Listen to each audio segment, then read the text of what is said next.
Hello students, अभी तक के लेक्चर में हम लोगों ने मेंडलिज्म पढ़ चुका है। मोनोहाइब्रिड, डाईहाइब्रिड, ट्राईहाइब्रिड क्रॉस अपन देख चुके हैं। तीनों के आधार पर, मतलब मोनोहाइब्रिड और डाईहाइब्रिड के आधार पर मेंडल ने कुछ नियम दिए थे। लॉ ऑफ डोमिनेंस और law of paired factors, law of segregation and law of independent assortment या स्वतंत्र अपव्यूहन का नियम। तो अभी तक जितना हम लोग पढ़ चुके हैं मोनोहाइब्रिड और डाईहाइब्रिड क्रॉस में, उसकी व्याख्या मेंडल ने की थी।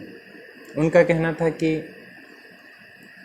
फैक्टर्स पेयर्स में होते हैं, जोड़े में होते हैं, और कोई फैक्टर डोमिनेंट होता है, मतलब प्रभावी होता है। जैसे कि कैपिटल टी और स्मॉल टी है। मटर का पौधा है तो ये टॉल होगा। टॉल क्यों होगा? क्योंकि कैपिटल टी है वो डोमिनेंट है, प्रभावी है। ऐसा तैसा प्रभावी नहीं है, ये पूर्ण रूप से प्रभावी है। मतलब यदि कैपिटल टी होगा तो प्लांट टॉल ही होगा। कैपिटल टी है तो प्लांट तो टॉल होगा ही। लेकिन अगर सिंगल भी कैपिटल टी है, मतलब सिंगल जीन भी अगर काम करने वाला है, तो वो पूरी तरह से कैरेक्टर को एक्सपोज कर देगा, पूरी तरह से लक्षण को प्रदर्शित कर लेगा। इसे कहते हैं पूर्ण प्रभावी एलील। ठीक है। अब तक ये था कि फैक्टर या तो प्रभावी हो सकता है या अप्रभावी। अगर फैक्टर डोमिनेंट है तो वो पूरी तरह से कैरेक्टर को एक्सपोज करेगा, पूरी तरह से कैरेक्टर को प्रदर्शित करेगा। ओके, आज हम कुछ अलग चीज़ पढ़ने वाले हैं जो मेंडेलियन इनहेरिटेंस को फॉलो नहीं करते। मेंडल ने जो कहा था कि एक फैक्टर प्रभावी होता है, दूसरा फैक्टर अप्रभावी होता है। प्रभावी फैक्टर के प्रेजेंट होने से कैरेक्टर एक्सपोज हो जाता है, पूरी तरह से प्रदर्शित हो जाता है। जैसा कि हम लोग मटर के पौधे में देखे थे। F2 जनरेशन में 3:1 क्यों आता था? क्योंकि कैपिटल टी लंबा, कैपिटल टी स्मॉल टी भी लंबे पौधे उत्पन्न करता था। प्लांट्स टॉल हुआ करते थे। ठीक है ना। मतलब एक भी एलील या फिर दोनों एलील डोमिनेंट हैं तो कैरेक्टर पूरी तरह से प्रदर्शित होगा, जो लक्षण है वो पूरी तरह से एक्सपोज होगा। क्लियर? आज हम बात करते हैं, मान लो कि कोई जीन है, इसमें एलील्स हैं, जीन के एलील्स होती हैं। ये एलील्स का एक दूसरे एलील से, मतलब इन्हीं में एक जीन में 2 एलील हैं या जितने भी एलील हैं, वो एक दूसरे से इंटरेक्शन करते हैं। ऐसा इंटरेक्शन, ऐसा अन्योन्य क्रिया करते हैं कि मेंडल का जो डोमिनेंस वाला कॉन्सेप्ट है वो फॉलो नहीं होता। ठीक है ना। तो आज हम बात करने वाले हैं जीन इंटरेक्शन की, जीन में अन्योन्य क्रिया। ठीक है। हो सकता है कि मान लो ये कोई सेल है जिसमें ये कोई क्रोमोसोम है, इसमें मैंने ये एक जीन बनाया। एक जीन में 2 एलील साफ साफ नज़र आ रहे हैं। ये दो एलील आपके सामने दिख रहे हैं। ओके, ये एलील एक दूसरे से ऐसा इंटरेक्शन करते हैं, ऐसा इंटरेक्शन करते हैं कि वहाँ पर मेंडेलियन काम नहीं आता, मेंडेलियन इनहेरिटेंस काम नहीं आता। मेंडेलियन इनहेरिटेंस के जो रिजल्ट थे F1 जनरेशन, F2 जनरेशन में, वो रिजल्ट नहीं आता। ठीक है ना। ऐसे ही हम इंटरेक्शन की बात करने वाले हैं। हो सकता है कि वो इंटरेक्शन एक ही जीन के एलील में हो, या फिर हो सकता है वो इंटरेक्शन किसी दूसरे जीन के बीच में हो। दूसरे जीन के बीच में भी वो अन्योन्य क्रिया हो सकती है, ठीक है ना। Interaction between non alleles. देखो ब्लैक वाला और रेड वाला दोनों एलील नहीं है, अलग अलग जीन में है। तो अलग अलग एलील्स में भी, अलग अलग जीन के एलील्स में भी इंटरेक्शन हो सकता है, और इंटरेक्शन एक ही जीन के एलील में भी हो सकता है। तो इंटरेक्शन, जीन का इंटरेक्शन दो टाइप का हो सकता है कि वो एलील्स के बीच में हो, एलिलिक जीन इंटरेक्शन भी हो सकता है, मतलब एक ही जीन के दो एलील्स के बीच में अन्योन्य क्रिया, या फिर वो हो सकता है अलग अलग जीन के बीच में अन्योन्य क्रिया, नॉन एलिलिक।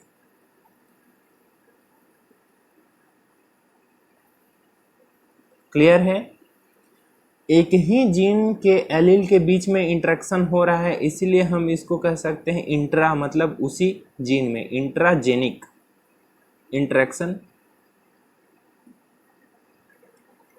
अलग अलग जीन के बीच में इंटरेक्शन हो रहा है तो हम उसको कह सकते हैं इंटरजेनिक इंटरेक्शन।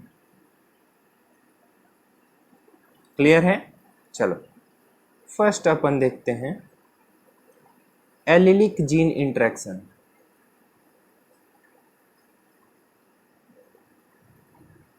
मतलब एक ही जीन के दो एलील्स के बीच में इंटरेक्शन, एक ही जीन के दो एलील्स के बीच में अन्योन्य क्रियाएं क्या क्या हो सकती हैं। फर्स्ट देखो, इनकम्प्लीट डोमिनेंस।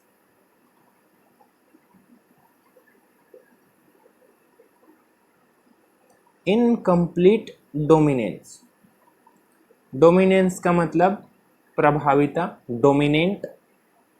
जैसे कि कैपिटल टी स्मॉल टी है, कैपिटल टी डोमिनेंट हुआ करता था, वो टॉल बना लेता था प्लांट को। ओके, मैं कह रहा हूं कि ये अपूर्ण रूप से प्रभावी है,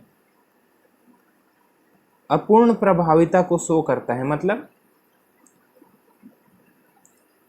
एग्जाम्पल के लिए मैं कह रहा हूं R for red colour. Red colour बनाने वाला एलील है आर, ठीक है। This is small R is for white colour. Small R काम नहीं कर रहा है, वो रिसेसिव है, वो रिसेसिव एलील है, कुछ काम नहीं करने वाला, वाइट कलर आएगा, ठीक है ना। मान लो कि रेड कलर का फ्लावर है, कैपिटल आर रेड कलर। इसमें दो एलील काम करने वाले हैं और इसमें कोई भी एलील काम करने वाला नहीं है, इसीलिए फ्लावर वाइट हो, ठीक है। इनका F1 जनरेशन देखो, कैपिटल आर स्मॉल आर। ध्यान देना, हियर आर, ये जो आर है,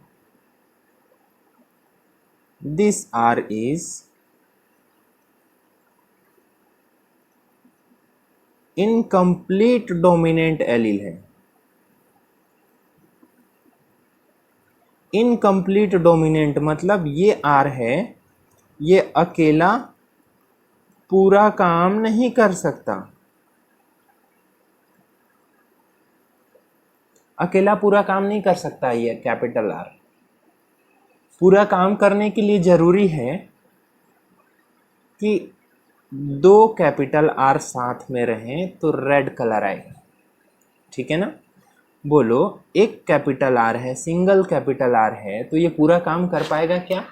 नहीं कर पाएगा, क्योंकि ये कंप्लीटली डोमिनेंट नहीं है। कंप्लीटली डोमिनेंट होता तो हम इसको मेंडेलियन इनहेरिटेंस में पढ़ लिए रहते अब तक, ठीक है। ये कंप्लीटली डोमिनेंट नहीं है, इनकम्प्लीट डोमिनेंट है, पूरी तरह से काम नहीं कर सकता अकेला। तो क्या होगा? रेड कलर नहीं आएगा, वाइट कलर आएगा क्या? नहीं, कुछ तो काम करेगा, थोड़ा बहुत तो काम करेगा। देखो ये कैपिटल आर स्मॉल आर का ये जो कैपिटल आर है, ये इनकम्प्लीट डोमिनेंट है, दिस इज इनकम्प्लीट डोमिनेंट,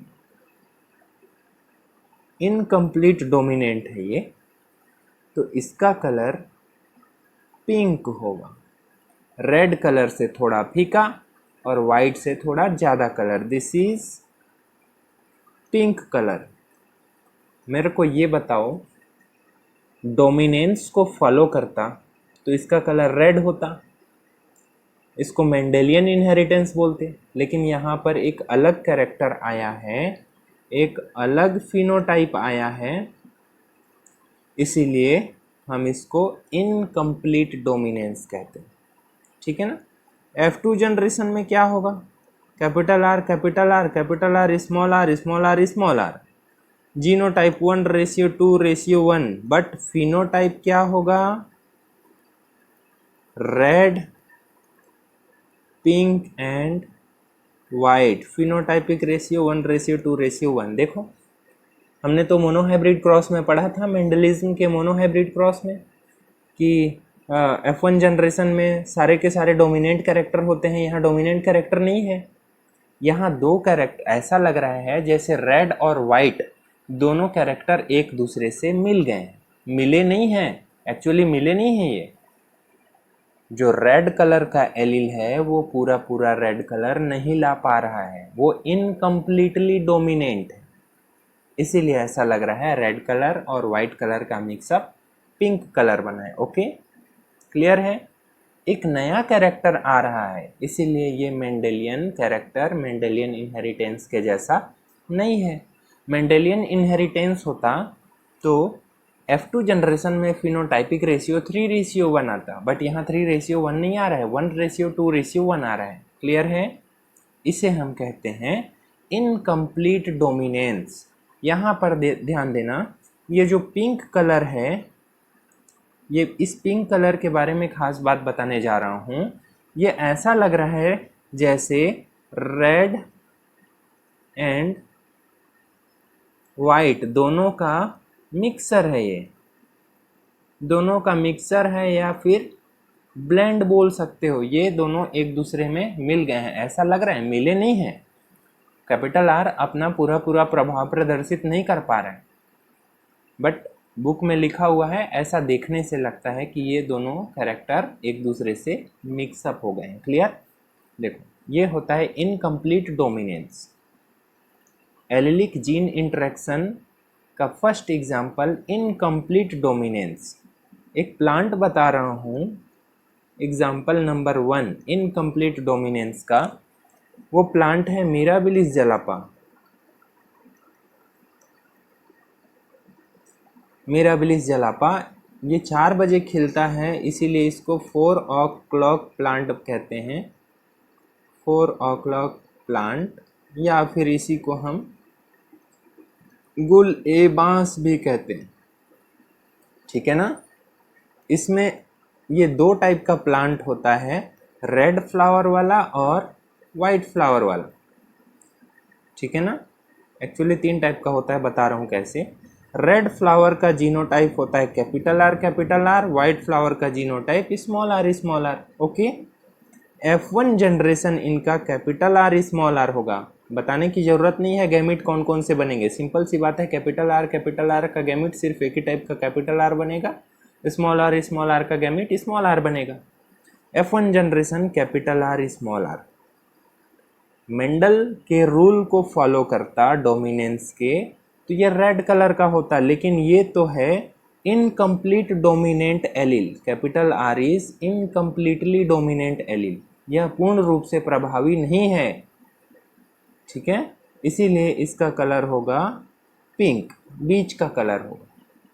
दोनों कैपिटल आर होते तो पूरा पूरा कलर आता, यहाँ सिर्फ एक ही कैपिटल आर है, तो थोड़ा कम काम होगा, थोड़ा कम प्रोटीन बनेगा, कम कलर बनेगा, इसीलिए पिंक कलर है। ओके। मेंडेलियन को फॉलो किया नहीं। F2 जनरेशन क्या होगा, कैपिटल आर स्मॉल आर। ठीक है ना। इसका जीनोटाइप और फिनोटाइप दोनों का रेशियो होगा 1:2:1। फिनोटाइप रेशियो क्यों होगा, क्योंकि रेड है 1, पिंक है 2 और वाइट है 1। ठीक है ना। तो तुम्हारे एनसीईआरटी बुक में दिया हुआ है इसका एग्जाम्पल, वो चीज़ पढ़ना आप। क्लियर। सेकेंड एग्जाम्पल बता दे रहा हूँ मैं इनकम्प्लीट डोमिनेंस का। वो भी एक फ्लावर है जिसका नाम है एंटीराइनम मेजस। राइनम का मतलब नोज, बड़ा सा नोज कुत्ते का होता है ना, इसीलिए इसको डॉग फ्लावर कहते हैं, डॉग फ्लावर। ठीक है। ड्रैगन, ड्रैगन का भी नोज स्नॉट बड़ा सा होता है, इसीलिए इसको स्नैप ड्रैगन भी कहते हैं। इम्पॉर्टेंट है, इम्पॉर्टेंट क्वेश्चन यहाँ से बनता है एंटीराइनम मेजस, और वो इससे पहले मिराबिलिस जलापा था वो भी, दोनों इसके भी फ्लावर वैसे ही होते हैं, रेड कलर के फ्लावर और वाइट कलर के फ्लावर। रेड फ्लावर का genotype capital R, white colour का फ्लावर के genotype small R. F1 generation क्या होगा, कैपिटल आर स्मॉल आर। ठीक है ना। F2 जनरेशन क्या होगा, capital R small R 1:2:1। Phenotype क्या होगा, ये भी रेड पिंक वाइट, कितना होगा 1:2:1। क्लियर है।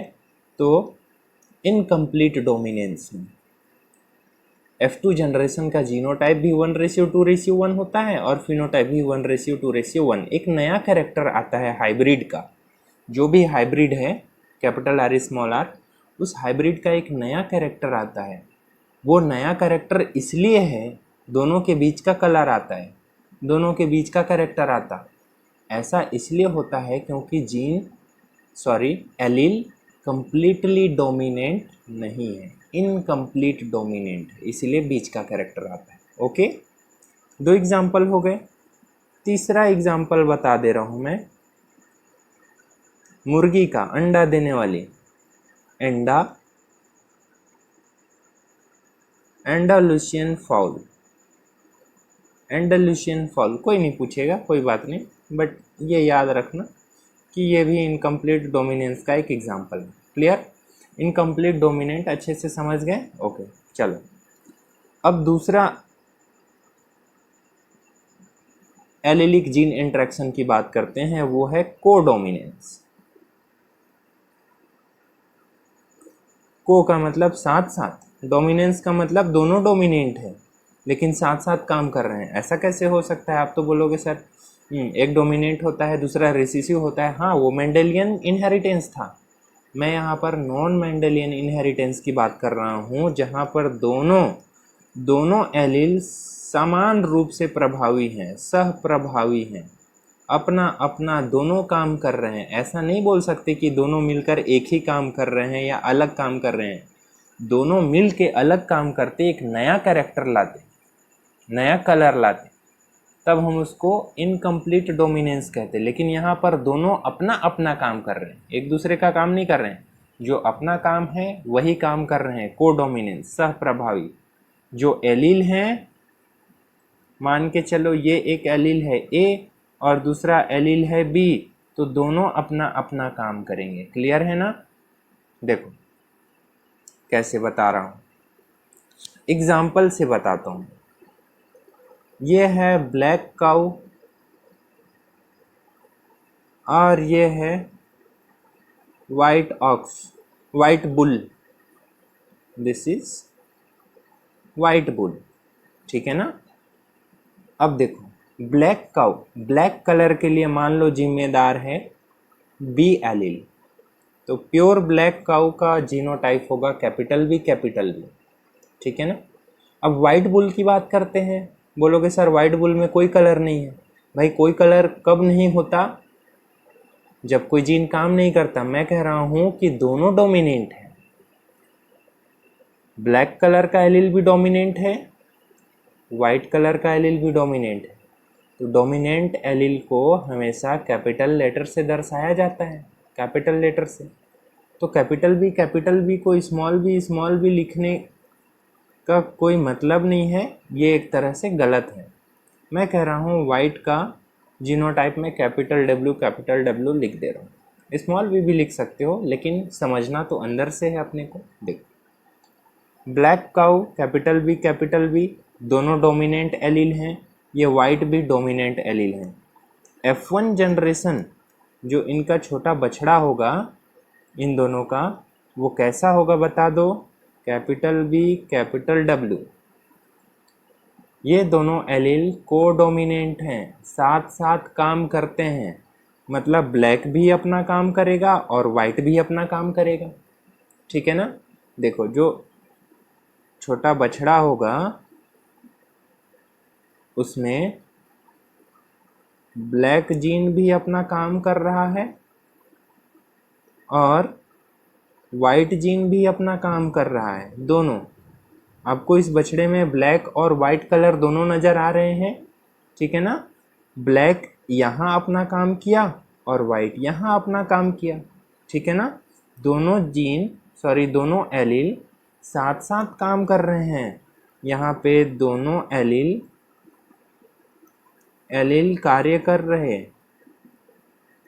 दोनों एलील अपना अपना लक्षण प्रदर्शित कर रहे हैं। Both alleles exposes their characters. Okay, ऐसे पशु को हम कहते हैं रोन कलर या चितकबरा पशु,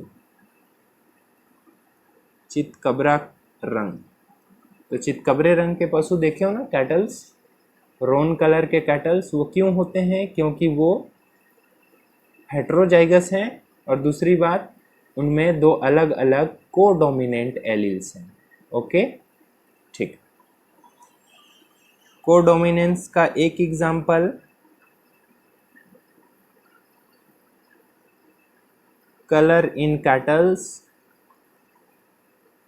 पशुओं में कलर। दूसरा एग्जाम्पल बता देता हूं मैं कोडोमिनेंस का। देखो, सेकेंड एग्जाम्पल ऑफ कोडोमिनेंस मैं बाद में बताऊंगा, पहले समझ लो। ये मेरी सेल है जिसमें ये एक जीन है। कितना जीन है बताओ? एक जीन। कितने एलील्स हैं इसमें? दो एलील्स, दो एलील हैं। इस सेल की बात कर रहा हूं मैं, इसमें दो एलील हैं। ठीक है ना? मैं बता रहा हूं, ये मेरी सेल है, एक एलील ए है, दूसरा एलील बी है। ठीक है? अब बोलोगे सर कोडोमिनेंस बता रहे हो, मतलब ये दोनों एलील काम करेगा, ए भी काम करेगा बी भी काम करेगा। देखो, हाँ, सही समझे, ये दोनों एलील काम करते हैं। ए एलील एक प्रोटीन बनाता है ए, बी एलील एक प्रोटीन बनाता है बी। दोनों टाइप के प्रोटीन बनते हैं मेरे आरबीसी में। ठीक है? मेरे आरबीसी में दोनों टाइप के प्रोटीन बनते हैं। ये ऐसे प्रोटीन हैं जो मेरे लिए एक एंटीजन की तरह है। ठीक है? मेरे लिए बाहरी पदार्थ, मेरे लिए एक तरह से ये हानिकारक है। इसीलिए मैं इनको कह रहा हूं this is A antigen and this is B antigen. मेरे आरबीसी में दोनों एंटीजन है। क्यों? क्योंकि मेरे सेल में दोनों एलील्स हैं, ए एलील भी है बी एलील भी है। इन दोनों एलील्स के कारण मेरे आरबीसी के सरफेस पर दोनों टाइप के एंटीजन, दोनों टाइप के प्रोटीन है, ए प्रोटीन एंड बी प्रोटीन। जब दोनों एंटीजन मेरे ब्लड सेल्स पर प्रेजेंट हैं, इसीलिए मेरा ब्लड ग्रुप ए बी है। समझे मेरी बात? तो ए बी ब्लड ग्रुप, किसी आदमी का ब्लड ग्रुप ए बी है, उसका मतलब क्या समझते हो? उसका मतलब ये है कि उसमें दो एलील्स हैं, ए एंड बी, दोनों अपना अपना काम कर रहे हैं, दोनों के कैरेक्टर हैं उसमें। साफ साफ दिख रहा है character A and B, A B blood group. ठीक है ना? दोनों कैरेक्टर्स प्रेजेंट हैं, इसीलिए दोनों एलील्स अपना काम कर रहे हैं, बराबर बराबर काम कर रहे हैं। इसीलिए this is example of codominance, सह प्रभाविता। क्या है? A B blood group.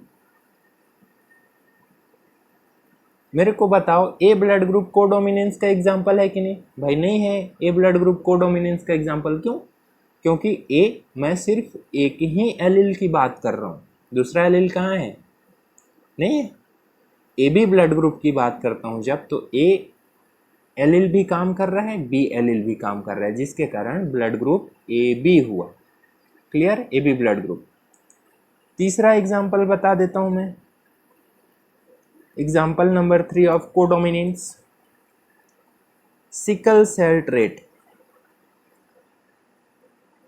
Sickle cell trait, trait का मतलब होता है कैरियर, मतलब उसको डिसीज नहीं है, उसको ज़्यादा रोग नहीं है, उसमें सिर्फ कुछ, मैं आगे बताने वाला हूँ आपको सिकल सेल जब पढ़ाऊँगा तो, मतलब उसको बीमारी नहीं है लेकिन वो रोग का वाहक है, वो कैरियर है। कैसे कैरियर होता है देखो,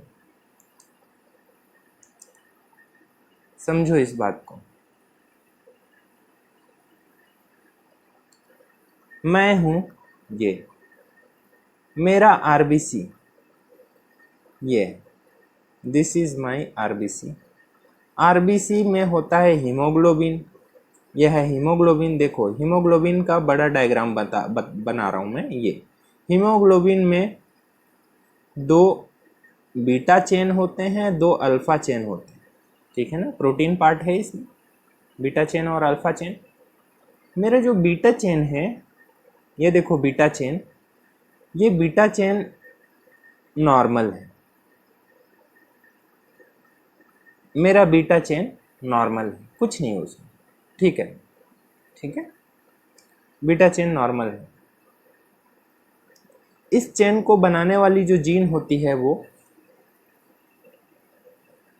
नॉर्मल है, ठीक है, मेरे सेल में इस बीटा चेन को बनाने वाली जीन नॉर्मल है। तो मेरा जो हीमोग्लोबिन है वो हीमोग्लोबिन का बीटा चेन नॉर्मल वाला जीन, ठीक है ना। मेरे ब्लड में बीटा चेन के दोनों एलील्स नॉर्मल हैं, तो मेरे को sickle cell anaemia, sickle cell का ट्रेट या कैरियर नहीं है मैं इसका कैरियर नहीं हूँ, क्योंकि मेरे दोनों एलील्स नॉर्मल हैं, ठीक है। कोई ऐसा आदमी है जिसका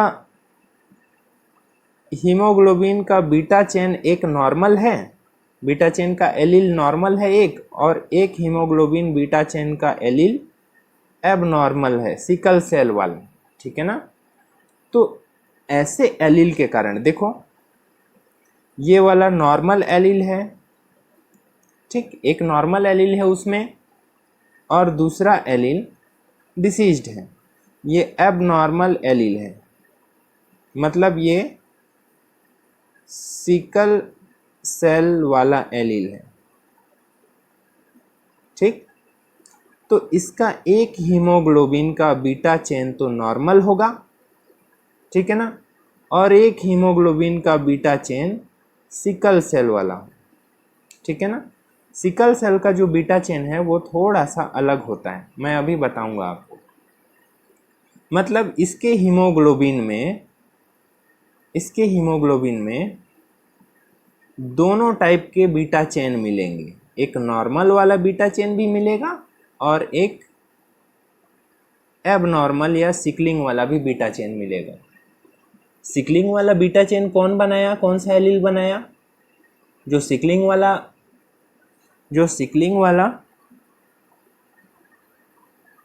एलील है, सिकलिंग वाला एलील सिकलिंग वाला चेन बनाता है, जबकि जो नॉर्मल वाला एलील है वो नॉर्मल हीमोग्लोबिन बनाता है। तो इस आदमी के ब्लड में, इस आदमी के हीमोग्लोबिन में दोनों टाइप के चेन मिलेंगे, नॉर्मल हीमोग्लोबिन चेन और सिकलिंग वाला हीमोग्लोबिन चेन, ठीक है। दोनों एलील्स अपना अपना प्रभाव प्रदर्शित कर रहे हैं। ये आदमी कैरियर है, ठीक है, इसलिए ये एक कोडोमिनेंस का एग्जाम्पल हो। तो कोडोमिनेंस के 3 एग्जाम्पल याद रखना। कोट कलर इन कैटल्स, ठीक है ना, चमड़ी का रंग पशुओं में। दूसरा एग्जाम्पल AB ब्लड ग्रुप, और तीसरा एग्जाम्पल सिकल सेल एनीमिया का डिसीज नहीं, सिकल सेल एनीमिया का ट्रेट। अगर डिसीज बोलूं तो डिसीज कोडोमिनेंस है या नहीं है? नहीं है, क्योंकि डिसीज बोलने से, डिसीज का मतलब ये होता है कि हीमोग्लोबिन के दोनों चेन सिकल सेल वाले हैं। जब दोनों सिकल सेल वाले एलील हैं तो दोनों चेन सिकल सेल वाले हैं। सिंपल सी बात है, एक ही टाइप के तो हुए उसमें एलील्स, तो कोडोमिनेंस कहाँ हुआ। ओके, इस चीज़ को समझना। चलो, ओके, क्लियर है। इनकम्प्लीट डोमिनेंस एंड कोडोमिनेंस, इतना समझ में आना चाहिए।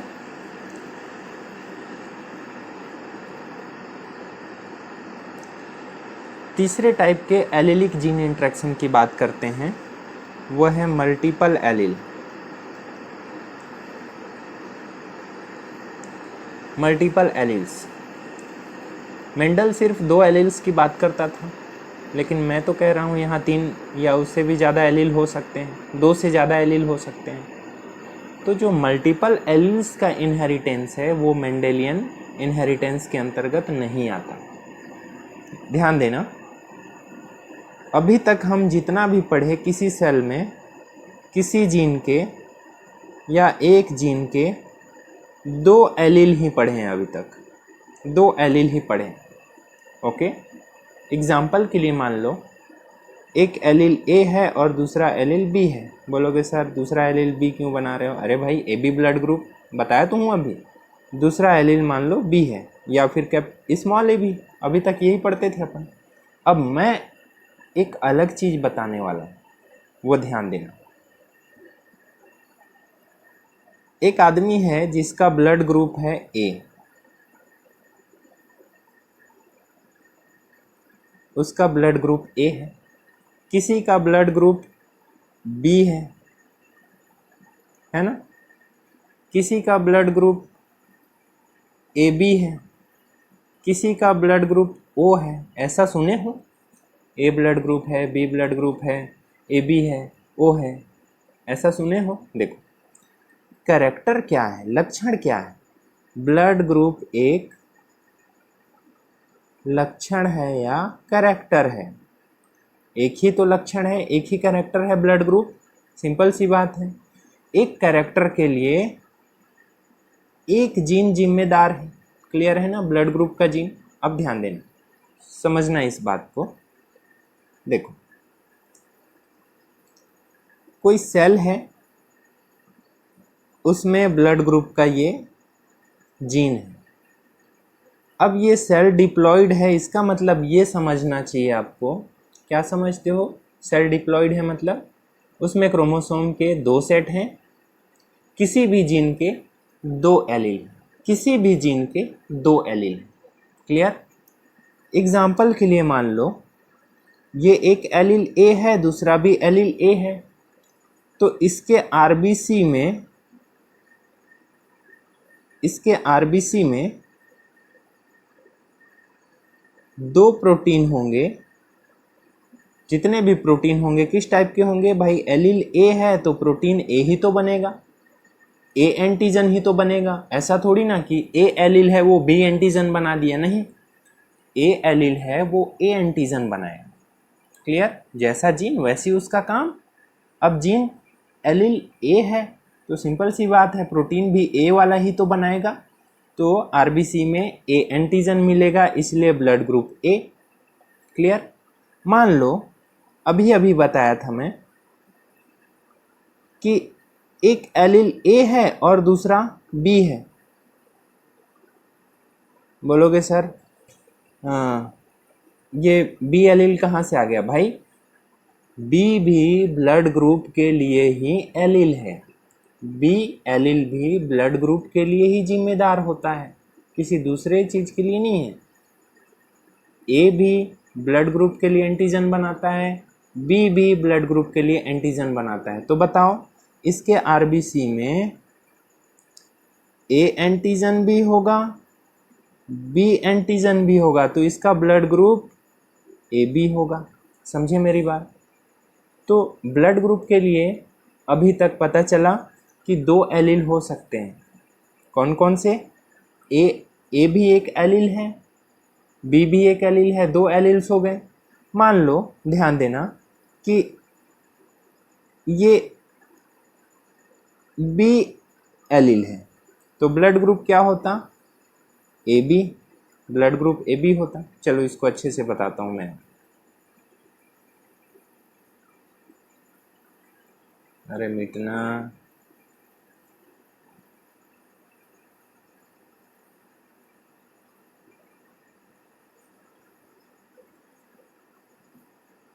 इधर ध्यान देना।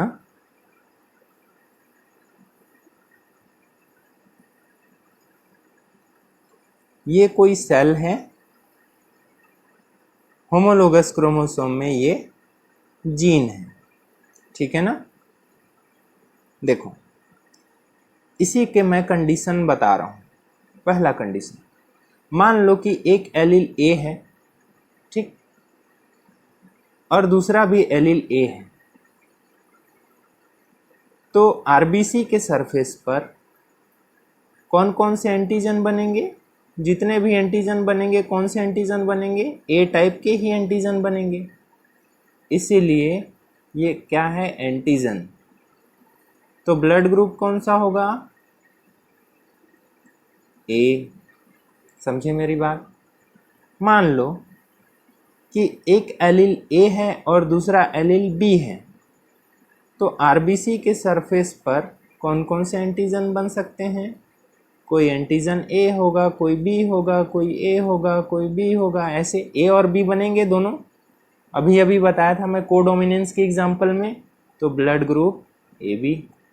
तीसरा कंडीशन, मान लो कि दोनों एलील बी बी हैं, तो आरबीसी के सरफेस पर सिर्फ और सिर्फ बी एंटीजन ही मिलेंगे। ए मिलेगा क्या? नहीं, इसके पास ए एलील तो है ही नहीं, तो बी एलील ही बस मिलेंगे, तो ब्लड ग्रुप बी, ठीक है ना। एक बात सुनना ध्यान से, मान लो कि ये एक एलील है ए, एलील है ए जो कि डोमिनेंट है। भाई डोमिनेंट है तभी तो ए एंटीजन बना रहा है। बताओ बी डोमिनेंट है या नहीं है? है, तभी तो बी एंटीजन बना रहा है। देखो ए एलील में कुछ म्यूटेशन हुआ तो बी एलील बना। बी एलील भी डोमिनेंट है, मतलब ए एलील में कुछ चेंजेस आ गए तो अलग टाइप का एंटीजन बनना शुरू हो गया, वो बी एंटीजन।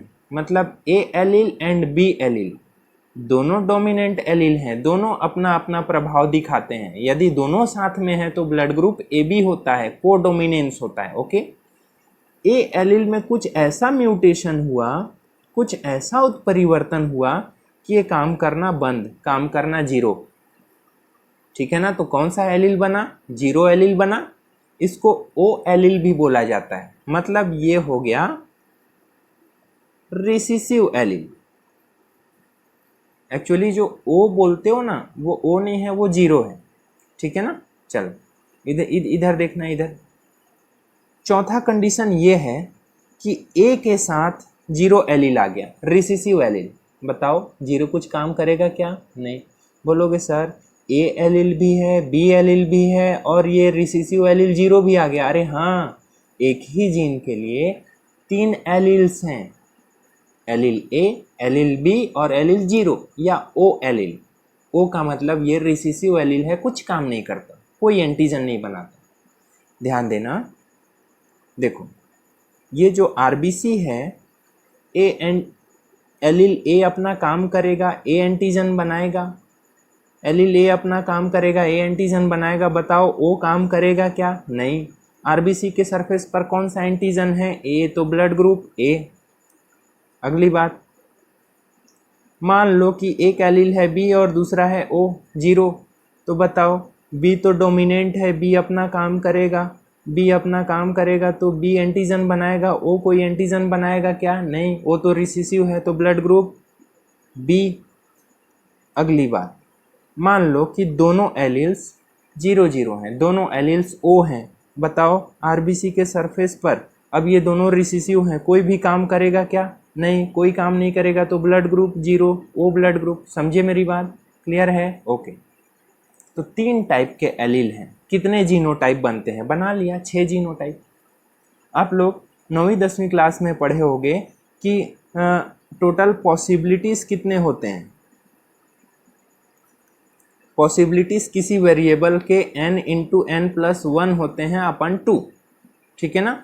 पॉसिबिलिटीज का मतलब मैं यहाँ पे कहना चाह रहा हूँ कितने टाइप के जीनोटाइप होंगे, कितने जीनोटाइप होंगे, कितने जीनोटाइप होंगे। तो where n is number of alleles, ये जनरल मैथमेटिक्स है, पहले पढ़ चुके हो। अगर इतना नहीं आता है तो फिर आपको एक एक करके बनाना पड़ेगा। पहले ए रखना पड़ेगा, फिर ए के साथ बी डालना पड़ेगा, बी रखना पड़ेगा, फिर ए के साथ ओ रखना पड़ेगा, बी के साथ ओ रखना पड़ेगा, लास्ट में ओ रखना पड़ेगा। ऐसे गिनोगे तो 6 होता है। या तो फिर इस मैथमेटिक्स से सॉल्व कर लो। हमारे पास 3 एलील है, 3 एलील हैं तो कितना हो गया 3 इंटू 4 प्लस अपन 2 2 जा 4 equal to 6 genotypes. Okay, 6 genotypes. Clear है। देखो मैं आप लोग को बता रहा था multiple allele. Clear. Multiple alleles कैसे बनते हैं। अरे मल्टीपल एलील की तो बात छोड़ो, कोई डोमिनेंट एलील है उसका रिसेसिव पार्ट कैसे बनता है, कैसे बनता है रिसेसिव पार्ट। मान लो कि कोई डोमिनेंट एलील ए है, उसका रिसेसिव एलील स्मॉल ए कैसे बनेगा, कैपिटल ए से स्मॉल ए कैसे बनेगा। या तो फिर ऐसे भी समझो इस बात को कि मटर के पौधे में जो कैपिटल टी था डोमिनेंट, उसका रिसेसिव स्मॉल टी था। तो बताओ स्मॉल टी कैसे बना, कहाँ से आया स्मॉल टी। मैं बताता हूँ। कैपिटल टी कोई जीन है जो अपना काम करती है, उसमें कुछ ऐसा म्यूटेशन हो गया जिसके कारण वो काम करना बंद कर दिया, तो स्मॉल टी बन गया। क्लियर। तो रिसेसिव एलील कैसे बनता है इसका कॉन्सेप्ट क्लियर होना चाहिए। ड्यू टू म्यूटेशन, ठीक है ना, ड्यू टू नॉनसेंस म्यूटेशन, मतलब ऐसा म्यूटेशन जिसके कारण वो एलील काम करना बंद कर दे, ठीक है ना। मल्टीपल एलील कैसे बनते हैं, म्यूटेशन से। ए का म्यूटेशन हुआ तो बी बन गया, दोनों डोमिनेंट हो गए। कुछ ऐसा म्यूटेशन हुआ ए या बी में जिसके कारण काम करना बंद कर दिए, तो जीरो एलील बन गया, ओ एलील बन गया। क्लियर है। देखो मल्टीपल एलील का एग्जाम्पल, मल्टीपल एलील का फर्स्ट एग्जाम्पल ये क्या था, A B O blood group system. Multiple allele का first example ABO blood group system, ठीक है ना।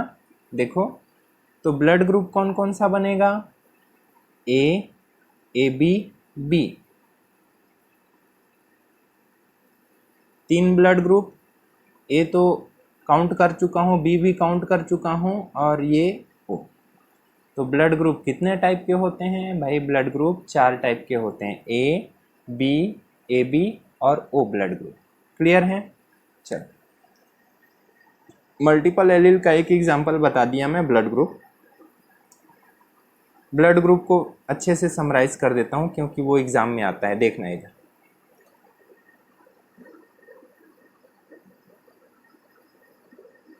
ब्लड ग्रुप के लिए कौन कौन से एलील्स हैं, ए है, बी है और ओ है। ओ मतलब 0। ब्लड ग्रुप के लिए 3 एलील्स हैं, ए और बी दोनों डोमिनेंट हैं, ए और बी दोनों डोमिनेंट हैं, प्रभावी हैं, और ओ रिसेसिव है। क्लियर है इतना। 3 एलील्स हैं, तो इनका जीनोटाइप बता दो क्या क्या हो सकता है। कैपिटल ए भी हो सकता है, कैपिटल बी भी हो सकता है, ए बी भी हो सकता है। भाई हमको तो, हमारी सेल्स डिप्लॉयड है तो हमको 2 एलील को फिट करना है, या तो ए को फिट करूं, या बी को फिट करूं, या ए बी को फिट करूं, या फिर मैं A0 को फिट करूं, या फिर B0 को फिट करूं, या 0 ये टोटल 6 जीनोटाइप बनते हैं। अब जीनोटाइप बनने के कारण, अब बताओ,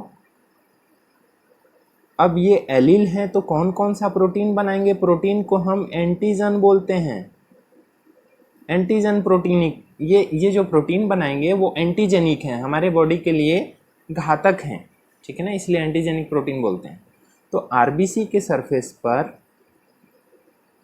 कौन कौन से एंटीजन बनेंगे भाई, ए एंटीजन बनेगा, बी एंटीजन बनेगा, ए और बी दोनों एंटीजन बनेंगे, यहाँ पर ए डोमिनेंट है तो ए एंटीजन बनेगा, जीरो का तो कोई काम ही नहीं है। यहाँ पर बी एंटीजन बनेगा, यहाँ पर कोई भी एंटीजन नहीं बनेगा। इसको बोल सकते हो नो एंटीजन, कोई एंटीजन नहीं बना। आरबीसी के सरफेस पर जैसा एंटीजन होता है उसी को हम कहते हैं ब्लड ग्रुप। बता दो ब्लड ग्रुप कौन कौन सा होगा। आरबीसी के सरफेस पर सिर्फ ए एंटीजन तो A blood group, B blood group, A B blood group, A blood group, B blood group, और ये कोई भी एंटीजन नहीं है तो जीरो या ओ ब्लड ग्रुप। इतनी बात क्लियर है, ठीक है ना। अब एक कॉन्सेप्ट समझना बहुत इंपॉर्टेंट। मैं कह रहा हूँ एंटीजन का मतलब, एंटीजन का मतलब होता है बाहर से कोई भी चीज़ आए, बाहर से कोई भी ऑब्जेक्ट जो हमारे बॉडी में आता है, कोई भी बाहरी चीज़ जो हमारे बॉडी में आ रहा है, कोई भी बाहरी चीज़ जो हमारे बॉडी में आ रहा है, हमारे बॉडी के लिए नुकसानदायक हो सकता है। कोई भी फॉरेन ऑब्जेक्ट, कोई भी बाहर की चीज़ को हम एंटीजन कहते हैं। हमारी बॉडी उसको एंटीजन बोलती है क्योंकि उसे एक्सेप्ट नहीं करती। क्लियर है। अब बोलोगे सर ये तो हमारे ही बॉडी में बन रहा है। हाँ भाई, ये हमारे ही बॉडी में बन रहा है और हमारे ही बॉडी के सेल से रिएक्ट करता है, हमारे ही बॉडी के एंटीबॉडी से रिएक्ट करता है। हमारे बॉडी के लिए ये खतरनाक हो सकता है, इसीलिए हम इसको एंटीजन बोलते हैं। ये बाहर का एंटीजन नहीं है, हमारे बॉडी के अंदर का ही, हमारे बॉडी के आरबीसी के सरफेस का एंटीजन है। क्लियर है। अब सुनो मेरी बात। मान लो कि कुछ घर हैं, कुछ कमरे हैं, 8-10 कमरे हैं गांव में, गांव की बात कर रहा हूँ। कमरे हैं या घर हैं जहाँ ऐसी मिट्टी पड़ा हुआ है, कचरा है, ठीक है। मतलब गांव में जानते हो खेत खलिहान गोबर रहता है। अब कुछ घर हैं, ध्यान देना, कुछ घर हैं, मान के चलो कि 3-4 घर हैं, 3 या 4 घर हैं, ठीक है ना। 4 घर हैं मान लो। इसमें से 2 घर में आदमी रहते हैं, 2 में नहीं रहते। 2 घर में आदमी रहते हैं और 2 घर में आदमी नहीं रहते। मेरे को ये बताओ आप लोग कि कौन से घर में सांप बिच्छू पाए जाएंगे, किस घर में बहुत ज़्यादा कचरा होगा या आदमी के लिए हानिकारक चीज़ें होंगी। जहाँ आदमी रहता है वहाँ या जहाँ नहीं रहता वहाँ। सिंपल सी बात है, जहाँ आदमी नहीं रहता, जहाँ आदमी नहीं रहता वहाँ सांप बिच्छू पाए जाएंगे, क्योंकि आदमी नहीं जा रहा है तो वो सांप बिच्छुओं का घर होगा। मैं बोल रहा हूँ गांव में है ऐसी मिट्टी गोबर और कचरा गंदा पड़ा हुआ है, आसपास में खेत खलिहान नदी तालाब है, तो सिंपल सी बात है जिस घर में आदमी नहीं है वहाँ सांप बिच्छू होगा, दूसरे जानवर होंगे, और जिस घर में आदमी रहता है वहाँ पर ये जानवर नहीं होंगे। सिंपल सी बात है। वही बात हमारे आरबीसीज की है, हमारे बॉडी की है। हमारे बॉडी में एंटीजन है तो एंटीजन से रिएक्ट करने वाला, एंटीजन को मारने वाला, एंटीजन के खिलाफ जो मॉलिक्यूल है, अणु है हमारे बॉडी में, बायो मॉलिक्यूल है, जैव अणु, वो नहीं होगा। सिंपल सी बात है। 2 में से कोई एक ही रह सकते हैं। अगर दोनों रहे तो दोनों ख़त्म हो जाएंगे। अगर दोनों रहे तो ख़त्म हो जाएंगे, रिएक्शन हो जाएगा, ठीक है। जैसे एक ही घर में आदमी और बिच्छू सांप नहीं रह सकते, सांप बिच्छू को भी खतरा है, आदमी को भी खतरा है, दोनों पता चला अगले दिन मर जाएंगे, दोनों ख़त्म हो जाएंगे। वही बात हमारे शरीर में है। हमारा शरीर किसी भी फॉरेन ऑब्जेक्ट के लिए, किसी भी बाहरी चीज़ के लिए एंटीबॉडीज़ बनाता है। एंटीबॉडीज़ को हिंदी में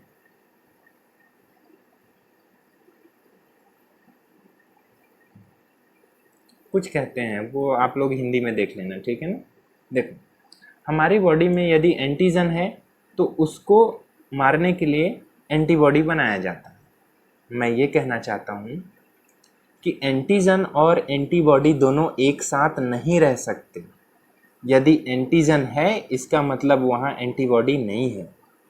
अगर एंटीजन नहीं है तो एंटीबॉडी हो सकता है, एंटीबॉडी हो सकता है। क्लियर है। वो सांप बिच्छू और घर वाले एग्जाम्पल से समझना है इसको। यदि आदमी है तो सांप बिच्छू नहीं रहेंगे, अगर आदमी नहीं है तो सांप बिच्छू रहेंगे। क्लियर? चलो देखो मेरी बात। मेरे बॉडी में ए एंटीजन है, इसका मतलब ये है कि उस एंटीजन के खिलाफ जो एंटीबॉडी होगी, ए एंटीबॉडी मेरे बॉडी में नहीं होगी। मान लो कि ए एंटीबॉडी भी है मेरे बॉडी में और ए एंटीजन भी है, तो पता है क्या होगा? एंटीजन और एंटीबॉडी का रिएक्शन होगा, ब्लड क्लॉट हो जाएगा, थक्का जम जाएगा खून का मेरे नसों में, और फाइनली डेथ हो जाएगा। इससे ये समझ में आता है कि जो एंटीजन हमारे बॉडी में है उसके खिलाफ एंटीबॉडी हमारे शरीर में नहीं है, और जो एंटीजन हमारे पास नहीं है उसके खिलाफ एंटीबॉडी हमारे बॉडी में हो सकती है। ओके, देखो हमारे ब्लड में कौन कौन से एंटीबॉडी होंगे, एंटीबॉडी कौन कौन से प्रेजेंट होंगे हमारे ब्लड में। यदि मेरा ब्लड ग्रुप ए है, मेरे पास ए एंटीजन है, तो मेरे ब्लड में ए एंटीबॉडी नहीं होगा, तभी तो ए वाला ब्लड है ना, ए एंटीजन, ए ग्रुप का ब्लड मेरे शरीर में तभी है जब ए एंटीबॉडी नहीं है। अगर ए एंटीबॉडी कहीं दूसरे का डाल दूं, मैं दूसरे का ए एंटीबॉडी वाला ब्लड मैं अपने में लगा लूँगा, तो फिर कहानी किस्सा ख़त्म है। समझे मेरी बात? तो जहाँ ए एंटीजन है वहाँ पर ए एंटीबॉडी ए अब्सेंट होगी, अनुपस्थित होगी। भाई मैं बात कर रहा हूँ कि कौन सी एंटीबॉडी यहाँ प्रेजेंट होगी।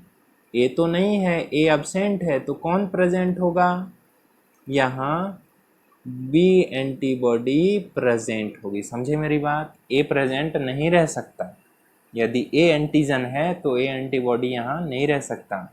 ब्लड ग्रुप बी है, बी एंटीजन मेरे ब्लड आरबीसी सरफेस पर है, इसका मतलब मेरे बॉडी में बी एंटीबॉडी नहीं रह सकता। तो कौन है?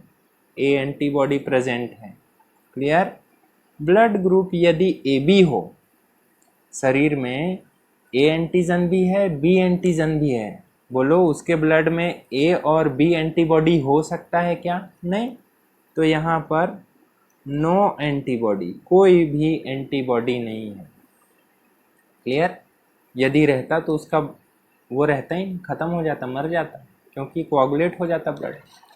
क्लियर? तो ब्लड में जो एंटीजन रहता है उसके खिलाफ एंटीबॉडी नहीं रहता। दूसरा एंटीबॉडी रह सकता है, लेकिन जैसा एंटीजन है उसी का एंटीबॉडी नहीं रह सकता। क्लियर? ब्लड ग्रुप ए है, इसका मतलब इसमें बी एंटीबॉडी प्रेजेंट है। ब्लड ग्रुप बी है मतलब ए एंटीबॉडी प्रेजेंट है।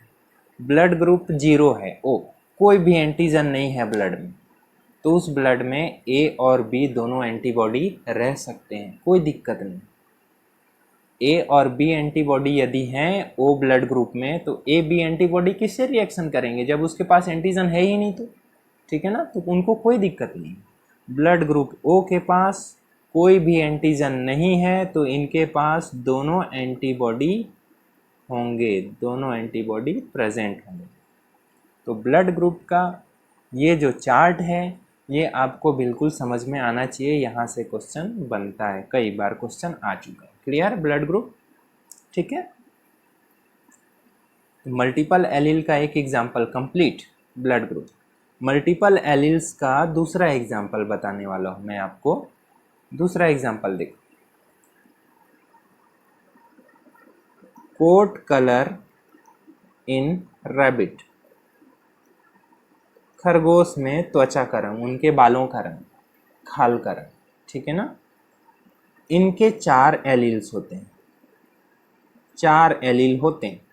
हमारे ब्लड ग्रुप के 3 एलील थे, तो जीनोटाइप 6। अब मैं कह रहा हूँ कि रैबिट में 4 एलील हैं उनके कोट कलर के लिए, ठीक है ना, उनके कोट कलर के लिए 4 एलील्स हैं। तो बता दो कि कितने जीनोटाइप होंगे? n इंटू एन प्लस 1 अपन 2, 4 इंटू 5 अपन 2 इक्वल टू 10 जीनोटाइप्स। ओके, चलो ठीक, 2 एग्जाम्पल्स हो गए। दो एग्जाम्पल्स हो गए भाई मल्टीपल एलील के, इससे ज़्यादा कुछ नहीं पूछने वाला। Next allylic gene interaction, लीदल gene. लीदल का मतलब जो मार डाले,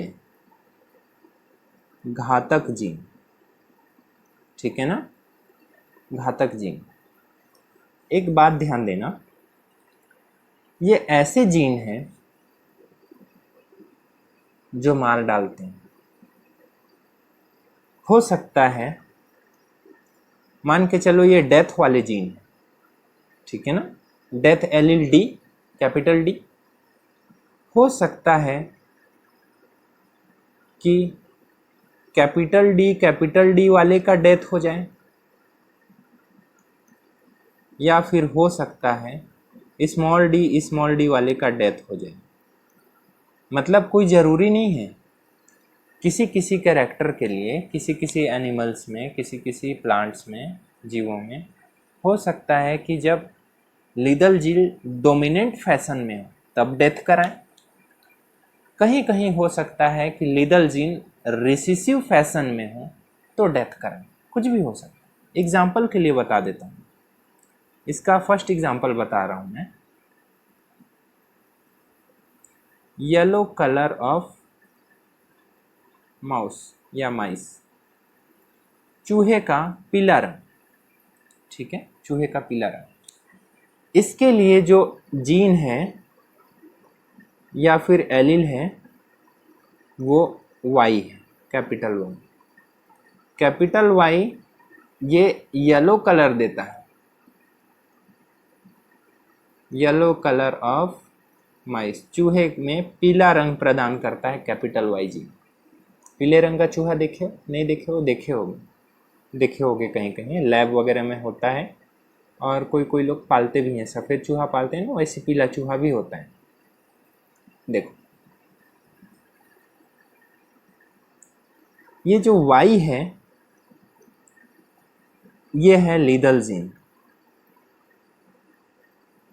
मतलब ये चूहे को मार डालेगी क्या? हाँ मार डालेगी। पूछोगे आप पूछोगे मेरे को कि सर ये कैपिटल वाई येलो कलर देता है, स्मॉल वाई येलो कलर नहीं देता होगा, ठीक है ना। स्मॉल वाई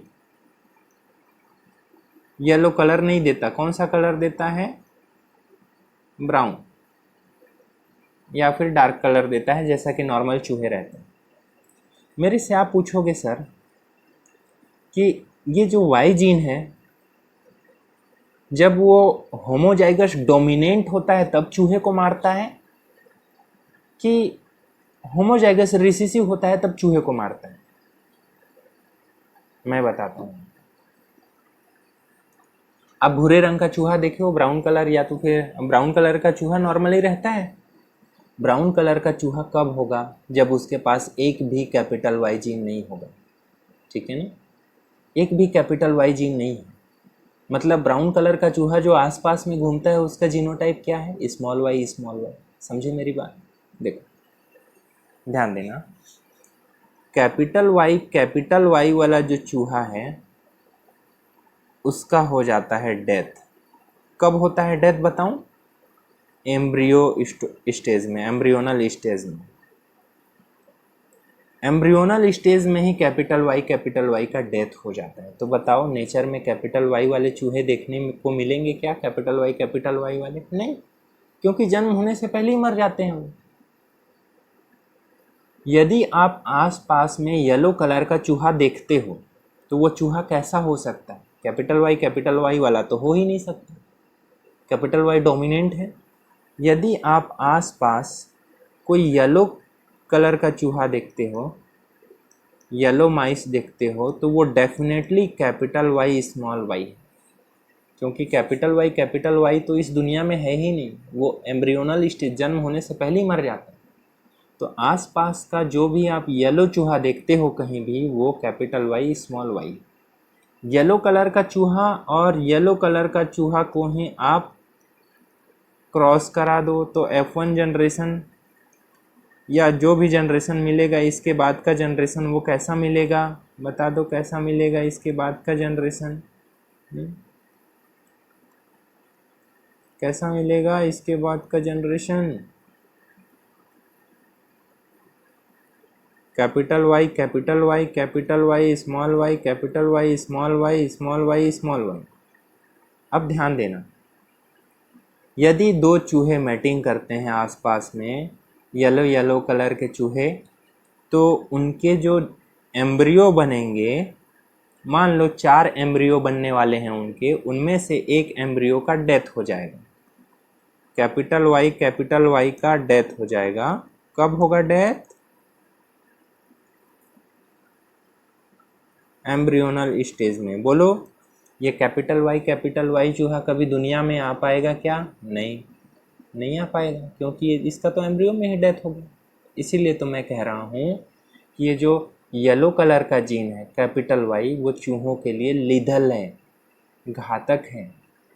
यदि वो एक साथ आ जाए कैपिटल वाई होमोजाइगस कंडीशन में, तो चूहे का डेथ हो जाता है। क्लियर? तो बताओ, lethal gene allylic gene interaction है और नॉन एलिलिक है। भाई एक ही जीन के दो एलिल हैं, वाई और small Y capital Y allele हैं, तो ये एलिलिक जीन इंटरेक्शन है। ये मेंडेलियन इनहेरिटेंस को फॉलो नहीं करते। यदि मेंडेलियन इनहेरिटेंस को फॉलो करते तो इनका जीनोटाइप 1:2:1 मिलता, लेकिन यहाँ तो कैपिटल वाई दुनिया में आने से पहले ही मर गया, इसीलिए जीनोटाइप क्या मिलेगा इनका जन्म के बाद? कैपिटल वाई स्मॉल वाई कितना? 2:1। बता दो फिनोटाइप क्या मिलेगा? फिनोटाइप येलो और ब्राउन, इनका रेशियो 2:1। समझे मेरी बात? मेंडेलियन इनहेरिटेंस को फॉलो किया क्या ये? नहीं। फॉलो करता तो फिनोटाइप 3:1 आता, जीनोटाइप 1:2:1 आता। ठीक है ना? लेकिन लीथल जीन है कैपिटल वाई पहले ही मर चुका है, ख़त्म हो चुका है। ठीक है ना? तो इस चीज़ को समझना। दूसरा एग्जाम्पल बता दे रहा हूँ लीथल जीन का। सेकेंड एग्जाम्पल लीथल जीन का वो है, एक प्लांट है स्नैपड्रैगन, वही स्नैपड्रैगन एंटीराइनम मेजस, उसमें गोल्डन लीफ, इसके लिए 2 टाइप के लीफ होते हैं, golden leaf and green leaf. 2 type की पत्तियां होती हैं एंटीराइनम मेजस में। गोल्डन लीफ, गोल्डन कलर के लिए जो जिम्मेदार जीन है वो डोमिनेंट एलील है। Dominant allele capital G. ठीक है ना? Capital G. ध्यान देना, यहाँ भी ये कैपिटल जी डोमिनेंट एलील है एंड ये लीथल है। यदि ये कैपिटल जी हो जाए तो प्लांट का डेथ हो जाता है, प्लांट का जन्म ही नहीं हो पाता, एम्ब्रियो उगता ही नहीं है, उसका एम्ब्रियो में ही डेथ हो जाता है। तो इस दुनिया में जितने भी गोल्डन लीफ वाले स्नैपड्रैगन प्लांट हैं, बताओ वो कैपिटल जी होंगे क्या? नहीं होंगे, क्योंकि कैपिटल जी लीथल हो गया, एम्ब्रियो से पहले ही डेथ हो गया, तो प्लांट कहाँ से मिलेगा उसका? तो जितने भी प्लांट हैं इस दुनिया में गोल्डन लीफ वाले स्नैपड्रैगन, वो कैपिटल जी स्मॉल जी वाले। क्लियर है? तो कैपिटल जी स्मॉल जी वाले गोल्डन लीफ वाले हैं। ठीक, देखो मान लो गोल्डन लीफ वाला स्नैपड्रैगन प्लांट का मैं गोल्डन लीफ वाले स्नैपड्रैगन प्लांट से क्रॉस करा दिया, तो इनके प्रोजेनी क्या क्या बनेंगे? कैपिटल जी स्मॉल जी। ये कैपिटल जी है, इसका तो डेथ हो गया, इस प्लांट का डेथ हो गया एम्ब्रियोनल स्टेज में ही। तो बताओ ये दुनिया में आ पाएंगे क्या? नहीं। तो इनका जीनोटाइप क्या मिलेगा इस दुनिया में? कैपिटल जी स्मॉल जी, कितना रेशियो है? 2:1। बताओ फिनोटाइप क्या मिलेगा? बता दो। गोल्डन कलर वाले और ग्रीन कलर के लीफ वाले, रेशियो क्या होगा? 2:1। बताओ इस दुनिया में जितने भी गोल्डन कलर वाले स्नैपड्रैगन प्लांट्स हैं, क्या वो होमोजाइगस डोमिनेंट हैं क्या? नहीं, होमोजाइगस डोमिनेंट का तो डेथ हो चुका है पहले ही। वो हेटेरोजाइगस है। क्लियर? तो लीदल जीन के 2 एग्जाम्पल बता चुका मैं। लीदल जीन के 2 example, yellow colour of mice and golden colour Snapdragon plant. Okay, ठीक। ये 4 एलिलिक जीन इंटरेक्शन कंप्लीट है। मैं 5वां एलिलिक जीन इंटरेक्शन बताने वाला हूँ। बोलोगे सर इतना सारा बता दे रहे हो, अब है तो बता रहा हूँ। 5वां एलिलिक जीन इंटरेक्शन देखो, 5वां जीन इंटरेक्शन है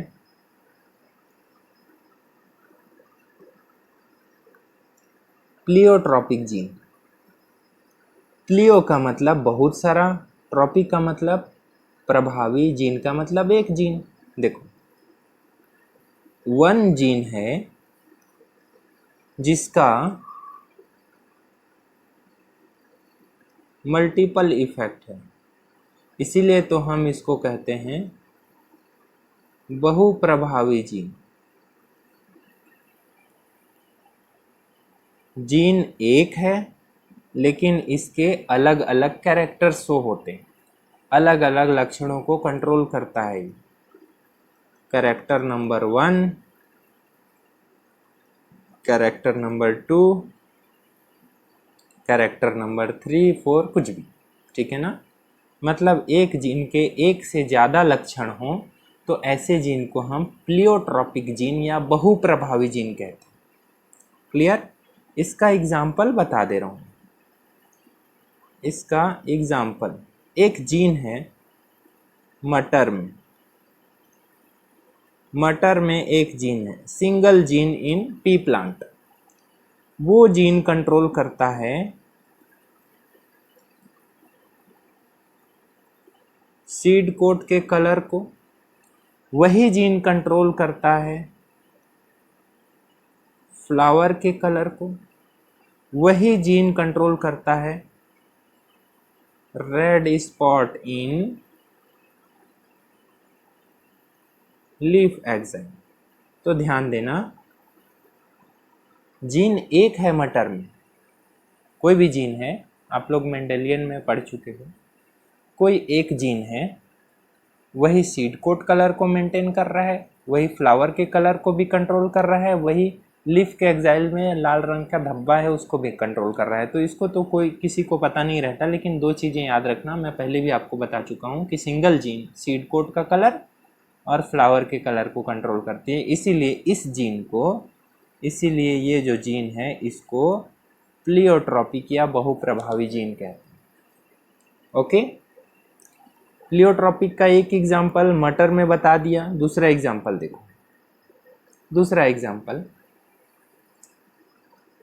हीमोग्लोबिन का बीटा चेन का सिकल सेल वाला जीन, HBS जीन, ठीक है ना। Normal haemoglobin beta chain gene नहीं है, HBS gene, sickle cell anaemia का हीमोग्लोबिन बीटा चेन वाला जीन, HBS जीन, ठीक है ना। इसको ऐसे भी बोल सकते हो, सिकल सेल एनीमिया का जीन।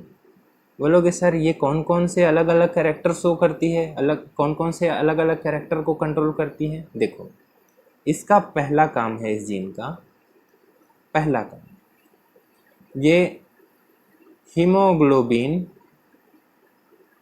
का बीटा चेन सिकल वाला बनाती है, सिकल वाला हीमोग्लोबिन बीटा चेन बनाती है, जिसके कारण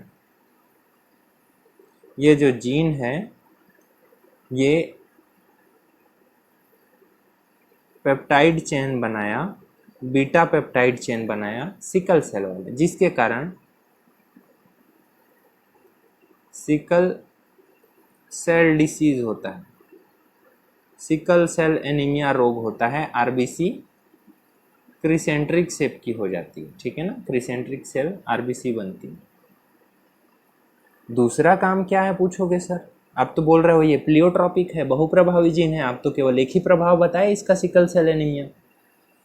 दूसरा प्रभाव क्या है? दूसरा प्रभाव ये है कि जिसको सिकल सेल एनीमिया हो गया, जिसमें ये जीन प्रेजेंट है, ठीक है ना, जिसमें ये सिकल सेल एनीमिया वाली जीन प्रेजेंट है उसको फैल्सीपेरम मलेरिया नहीं हो सकता, क्योंकि मलेरिया पैरासाइट सरवाइव नहीं कर सकता ऐसे आरबीसी में। ठीक है ना। तो दूसरा कैरेक्टर क्या है, resistance to plasmodium falciparum malaria. ये फैल्सीपेरम मलेरिया के लिए प्रतिरोधकता प्रदान करती है, मतलब ये जीन है, ये प्रतिरोधकता प्रदान करती है किसके लिए प्रतिरोधकता प्रदान करती है, प्लाज्मोडियम फैल्सीपेरम मलेरिया के लिए, मतलब जिसको सिकल सेल एनीमिया हुआ है उसको मलेरिया नहीं होता। ठीक है ना। तीसरा कैरेक्टर कौन सा है जो इससे प्रभावित होता है, जिसके पास सिकल सेल एनीमिया का जीन है उसका फेफड़ा, उसका लीवर, उसका बोन मैरो अस्थि मज्जा, उसका स्प्लीन, ये सारा कुछ ठीक से डेवलप नहीं हो पाता। क्लियर है ना। तो देखो, जीन एक है सिकल सेल एनीमिया का, लेकिन उसके कई प्रभाव हैं। ठीक, इसकी वजह से सिकल सेल डिसीज़ भी होता है, इसकी वजह से मलेरिया प्रतिरोधकता भी आती है, और इसकी वजह से बहुत सारे अंगों का विकास भी प्रभावित होता है। क्लियर है। तो ये था प्लियोट्रॉपिक जीन। ठीक, चलो मैं आपको सिकल सेल एनीमिया के बारे में कुछ बता देता हूँ। सिकल सेल एनीमिया जब मैं बता ही दिया कि सिकल सेल एनीमिया एक प्लियोट्रॉपिक जीन का एग्जाम्पल है, तो सिकल सेल एनीमिया होता क्या है ये भी देख लो। सिकल सेल एनीमिया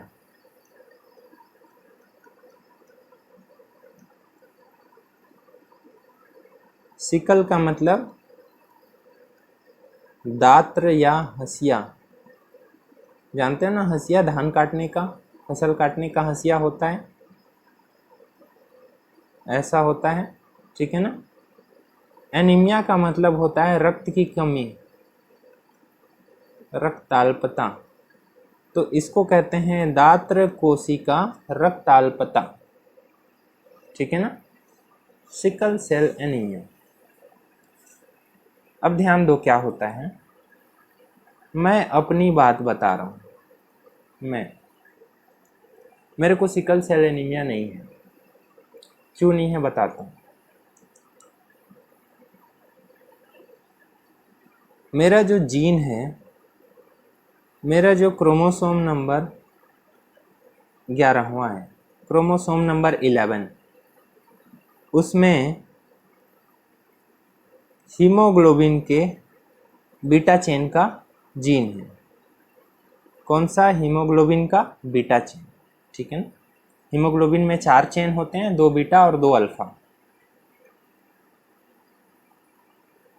ये देखो, हीमोग्लोबिन के 2 एलील्स हैं मेरे जीन में, मेरे जीनोम में, हीमोग्लोबिन बीटा चेन के 2 जीन, ये दोनों नॉर्मल हैं, ये दोनों नॉर्मल हैं। तो मेरा जो हीमोग्लोबिन बनेगा, दोनों अल्फा चेन नॉर्मल है और दोनों बीटा चेन मेरे नॉर्मल हैं, N फॉर नॉर्मल। ठीक है ना। तो मेरा आरबीसी कैसा है? अल्पेनलीबे चॉकलेट जैसा। मेरा आरबीसी अल्पेनलीबे चॉकलेट जैसा है। ठीक, मेरे आरबीसी के हीमोग्लोबिन में 2 बीटा चेन नॉर्मल वाले हैं और 2 अल्फा चेन नॉर्मल वाले हैं। मेरा आरबीसी जब कभी भी कम ऑक्सीजन वाले क्षेत्र में मैं जाता हूँ, जहाँ कम ऑक्सीजन या फिर ऑक्सीजन का टेंशन जहाँ पर कम है, लो प्रेशर है, लो ऑक्सीजन का कंसंट्रेशन है, ऑक्सीजन की सांद्रता जहाँ कहीं भी कम है, तो मेरे आरबीसी बाइकॉन्केव ही रहते हैं।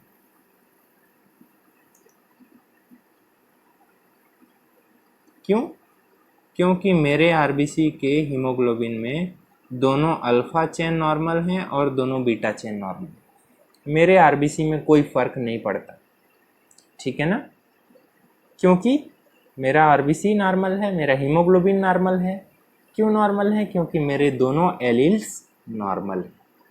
बीटा चेन के एलील्स जो क्रोमोसोम नंबर 11 पे हैं वो दोनों नॉर्मल हैं। मान लो कि कोई आदमी है, ध्यान देना, कोई पर्सन है, कोई आदमी है, कोई पर्सन है जिसमें क्रोमोसोम नंबर 11 के हीमोग्लोबिन के बीटा चेन में कुछ म्यूटेशन आ गया, कुछ अंतर आ गया। क्या अंतर आया है? देखो, नॉर्मली बात करें तो जो क्रोमोसोम नंबर 11 है, क्रोमोसोम नंबर 11 बीटा चेन का डीएनए, ठीक है ना, बीटा चेन का डीएनए, इसमें कोड है।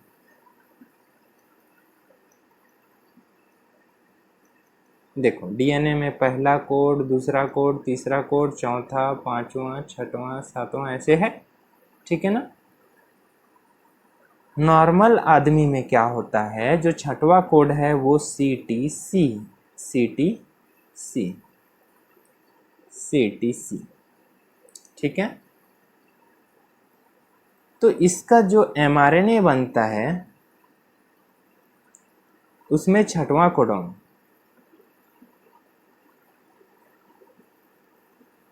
इसका छठवां कोडॉन क्या बनेगा mRNA में? जब डीएनए में CTC है तो C के जगह पे G, T के जगह पे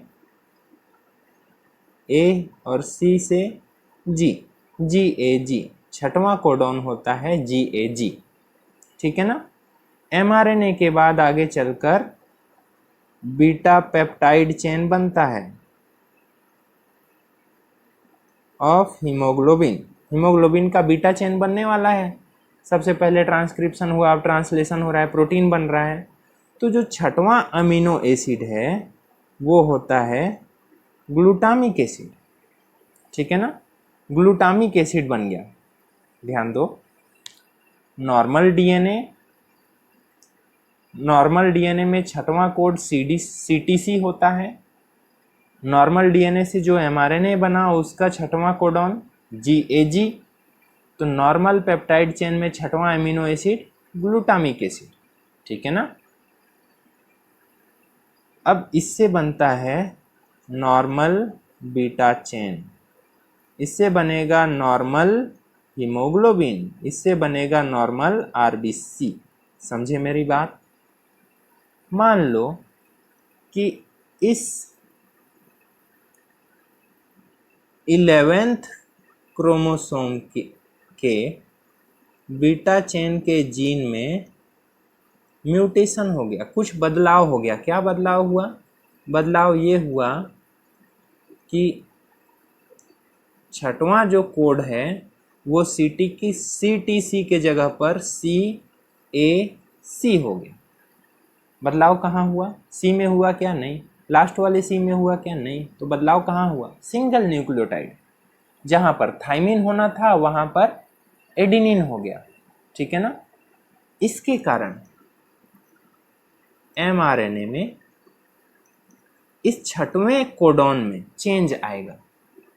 पहले CTC से GAG बना, तो अब CAC से क्या बनेगा? C से G, A से U, C से G, GUG। होना था GAG लेकिन हो गया GUG।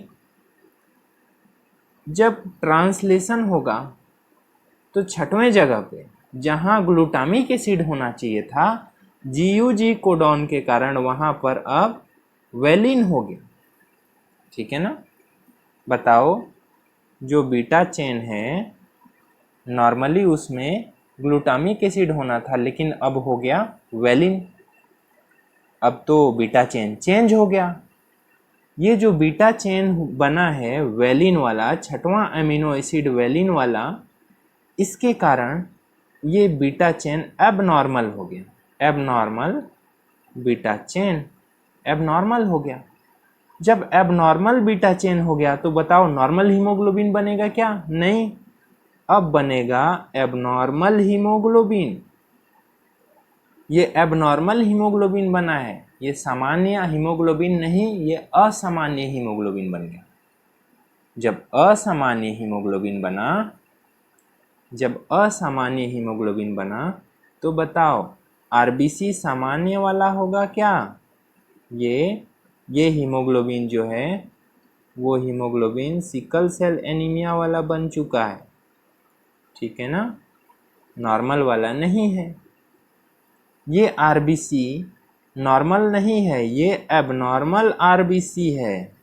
क्यों एबनॉर्मल है बोलोगे? सर ये भी तो अल्पेनलीबे चॉकलेट जैसा दिख रहा है।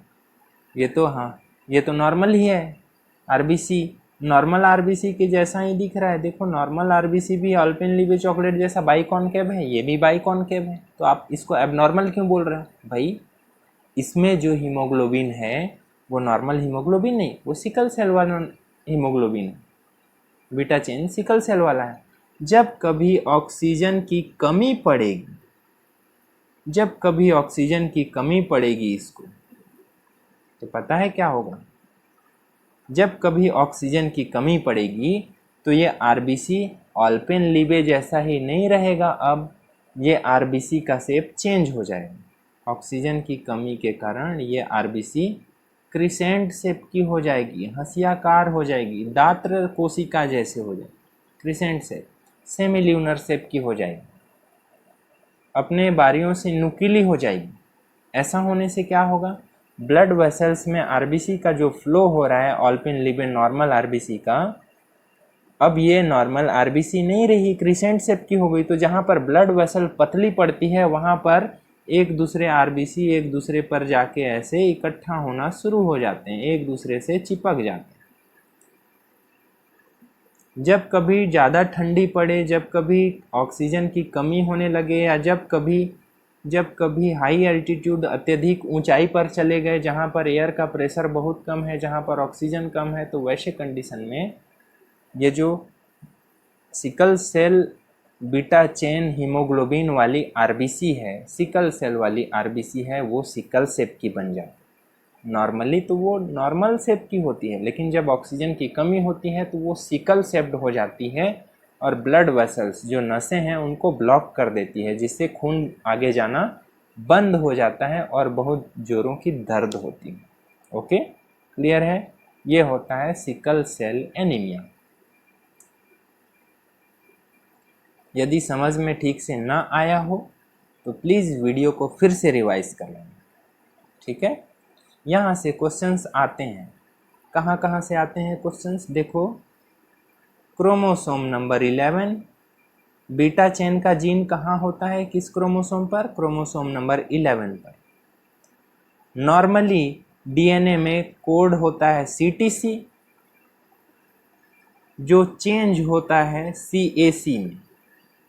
चेंज होने के कारण नॉर्मल एमआरएनए में होना था जीएजी, वो हो गया जीयूजी। सब याद नहीं करना है, आप तो या तो जीएजी को याद करो या जीयूजी को याद करो, या तो सीटीसी को याद करो या सीएसी को याद करो।